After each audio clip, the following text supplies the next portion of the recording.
The Awakening. Part 1. A green and yellow parrot, which hung in a cage outside the door, kept repeating over and over. Allez, vous-en. Allez, vous-en. Sapristi. That's all right. He could speak a little Spanish, and also a language which nobody understood, unless it was the mockingbird that hung on the other side of the door, whistling his fluty notes out upon the breeze with maddening persistence. Mr. Pontellier, unable to read his newspaper with any degree of comfort, arose with an expression, and an exclamation of disgust. He walked down the gallery and across the narrow bridges, which connected the Lebrun cottages one with the other. He had been seated before the door of the main house. The parrot and the mockingbird were the property of Madame Lebrun, and they had the right to make all the noise they wished. Mr. Pontellier had the privilege of quitting their society, when they ceased to be entertaining. He stopped before the door of his own cottage, which was the fourth one from the main building, and next to the last. Seating himself in a wicker rocker which was there, he once more applied himself to the task of reading the newspaper. The day was Sunday. The paper was a day old. The Sunday papers had not yet reached Grand Isle. He was already acquainted with the market reports, and he glanced restlessly over the editorials, and bits of news, which he had not had time to read, before quitting New Orleans the day before. Mr. Pontellier wore eyeglasses. He was a man of 40, of medium height, and rather slender build. He stooped a little. His hair was brown, and straight, parted on one side. His beard was neatly, and closely trimmed. Once in a while, he withdrew his glance from the newspaper, and looked about him. There was more noise than ever over at the house. The main building was called the house, to distinguish it from the cottages. The chattering and whistling birds were still at it.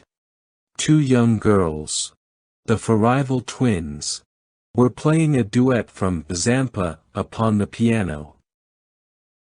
Madame Lebrun was bustling in and out, giving orders in a high key to a yard boy, whenever she got inside the house, and directions in an equally high voice to a dining-room servant, whenever she got outside. She was a fresh, pretty woman, clad always in white with elbow sleeves. Her starched skirts crinkled, as she came and went. Farther down, before one of the cottages, a lady in black was walking demurely up and down, telling her beads. A good many persons of the pension had gone over to the Chenier Caminada in Butelitz Lugger to hear Mass. Some young people were out under the water oaks playing croquet. Mr. Pontellier's 2 children were there, sturdy little fellows of 4 and 5. A quadroon nurse followed them about with a faraway, meditative air. Mr. Pontellier finally lit a cigar, and began to smoke, letting the paper drag idly from his hand.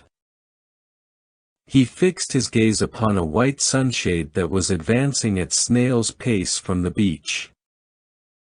He could see it plainly between the gaunt trunks of the water oaks, and across the stretch of yellow chamomile. The gulf looked far away, melting hazily into the blue of the horizon. The sunshade continued to approach slowly. Beneath its pink-lined shelter were his wife, Mrs. Pontellier, and young Robert Lebrun. When they reached the cottage, The two seated themselves with some appearance of fatigue upon the upper step of the porch, facing each other, each leaning against a supporting post. What folly! To bathe at such an hour in such heat! Exclaimed Mr. Pontellier. He himself had taken a plunge at daylight. That was why the morning seemed long to him. You are burnt beyond recognition, he added, looking at his wife as one looks at a valuable piece of personal property, which has suffered some damage. She held up her hands, strong, shapely hands, and surveyed them critically, drawing up her fawn sleeves above the wrists. Looking at them reminded her of her rings, which she had given to her husband before leaving for the beach. She silently reached out to him, and he, understanding, took the rings from his vest pocket, and dropped them into her open palm.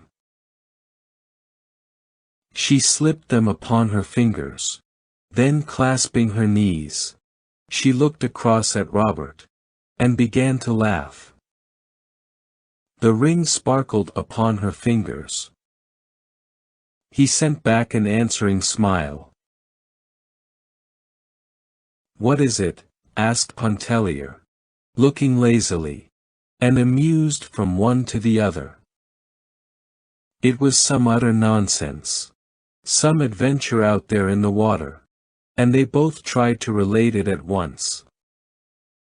It did not seem half so amusing when told.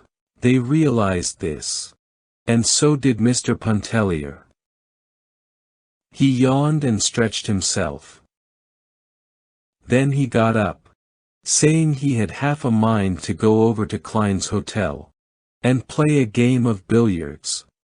"Come go along, Lebrun," he proposed to Robert. But Robert admitted quite frankly that he preferred to stay where he was, and talk to Mrs. Pontellier. "Well, send him about his business.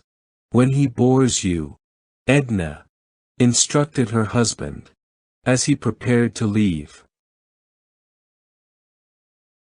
"Here, take the umbrella," she exclaimed, holding it out to him. He accepted the sunshade, and lifting it over his head descended the steps, and walked away. "Coming back to dinner?" his wife called after him. He halted a moment, and shrugged his shoulders. He felt in his vest pocket. There was a $10 bill there. He did not know. Perhaps he would return for the early dinner, and perhaps he would not. It all depended upon the company, which he found over at Klein's, and the size of the game. He did not say this, but she understood it, and laughed, nodding goodbye to him. Both children wanted to follow their father, when they saw him starting out. He kissed them and promised to bring them back bonbons and peanuts. Thank you for listening. We hope you enjoy the story. Other parts will be soon added into the playlist.